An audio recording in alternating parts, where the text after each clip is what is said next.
Anong ganap sa mundo ng showbiz? Nagbanta ng demanda si Maymay Entrata sa isang vlogger na sinabing nag-iilusyon lang ang kapamilya star nang i-anunsyo nitong mayroon siyang boyfriend na foreigner. Sa Twitter, binalaan ni Maymay ang nasa likod ng YouTube channel na The Cardoding Show na sinabing peke ang ini-reveal niya na boyfriend. Fake news. Kapag di niyo po buburahin at patuloy niyo pong pag-i-spread ng false information para manira ng buhay ng ibang tao, huwag niyo na po sanang hintayin na aabot tayo sa husgado. Maraming salamat po, ani Maymay. Matatandaan na ilang araw na ang nakararaan ng i-flex ni Maymay sa Instagram ang Canadian boyfriend niyang si Aaron Haskell. Happy birthday, May Valentino. Caption ni Maymay sa post kung saan ibinahagi niya ang picture nila ni Aaron na magkayakap.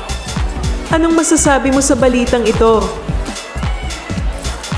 Anong ganap sa mundo ng showbiz?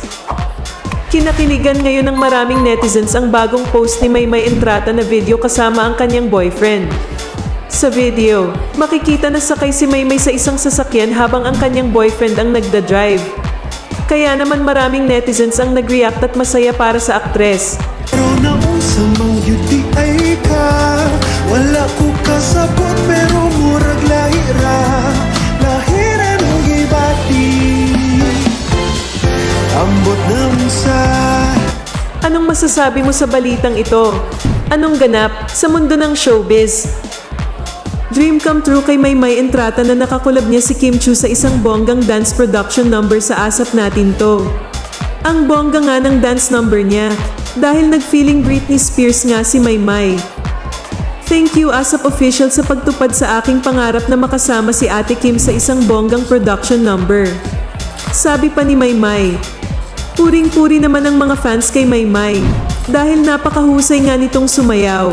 At talagang lumebel siya sa galing ni Kim. At kahit si Kim ay bilib na bilib kay Maymay na pwedeng ang tawaging prinsesa ng dance floor. Hiling ng mga fans ay mas marami pa sanang collab na gawin sina Maymay at Kim. Mas marami pa sana silang maisip na gayahin ng mga international performers. Ano sa palagay nyo? Talaga namang hindi matatawaran ang galing ni Maymay. Shoutout kina Andy Guzman, Sel Tomlinson, Demon Stated, at Glenda Gardoza. Salamat sa panonood ng Artista PH YouTube channel. Huwag kalimutang mag-comment, mag-share at mag-subscribe.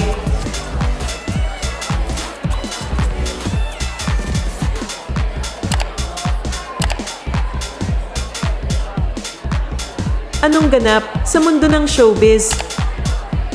Magwagi kaya ang mga tagahanga na wasaki ng Maymay Entrata at Edward Barber tandem? Magtagumpay kaya sila na mabuo ang Maymay at Donnie Pangilinan love team? Anyway, super trending nga sa Twitter ang Maymay Donnie May Something. Dahil sa kagustuhan ng mga fan na pagtambalin ng dalawa. Para sa kanila, dahil single naman si Donnie at ganun din si Maymay at malabo na ngang magkabalikan on cam sina Donnie at Kisses de Lavin. Kaya ito na ang tamang panahon para pagsamahin naman ang Maydon. Matagal na ngang pinopush ng mga fan ang tandem na ito. Nauna nilang nakita noong magkasama ang dalawa sa ASAP. Kaaliw rin ng mga fan na makabuo ng video na sina Maymay at Donnie ang bida. Imagine, nagawa nilang paartihin na kunyari ay magka-eksena sina Maymay at Donnie. Na ang mga linya ay mula sa Meteor Garden.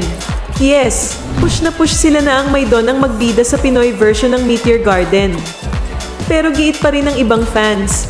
Hindi naman nila siniship na maging magjowa ang dalawa o maging magka-love team na talaga dahil ang gusto lang talaga nila ay makita ang dalawa na magkapareha sa harap ng kamera. At tingnan na lang daw kung saan naabot. Pero sa aking palagay ay mas bagay sila Maymay at Donnie. Ano sa palagay nyo?